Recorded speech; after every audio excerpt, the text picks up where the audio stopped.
নমস্কাৰ। কবিতা এটা পাঠ কৰিবলৈ লৈছোঁ। কবিতাটো পাঠ কৰিবৰ কাৰণে মোলৈ শিৱসাগৰৰ বকতা পনিবিল গোহাঁইগাঁৱৰ পৰা মনোজ বুঢ়াগোহাঁইদেৱে পঠিয়াইছিল। কবিতাটোৰ নাম দিছে বৃদ্ধাশ্ৰম। ভবাই নাছিলোঁ পুতাই, তই মোক নিলগাই ৰাখিবি। সময় গতিশীলতাত মই আজি বৃদ্ধা।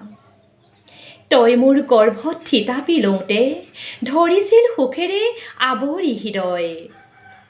তই জান পুতাই, তোৰ কষ্ট অনুভৱ হয় বুলি নেবান্ধিছিলোঁ মোৰ পেটিকোটৰ জৰিডাল। ঠেৰেঙা জাৰত মধ্যৰাতি যেতিয়া তই তিতা হেতেলিত পৰি কান্দিছিলি, তোৰ হৃদয়ত হৃদয় ৰাখি ময়ো কান্দিছিলোঁ নীৰৱে ৰাতি।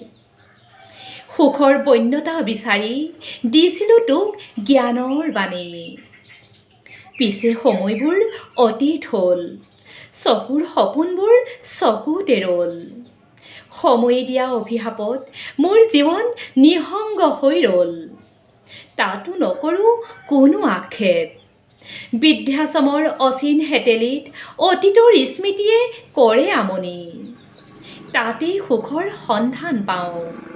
নিঃসংগ জীৱন বৃদ্ধা লগৰী পাই সময়ৰ গতিত স্বৰ্গগামী হওঁ। নমস্কাৰ।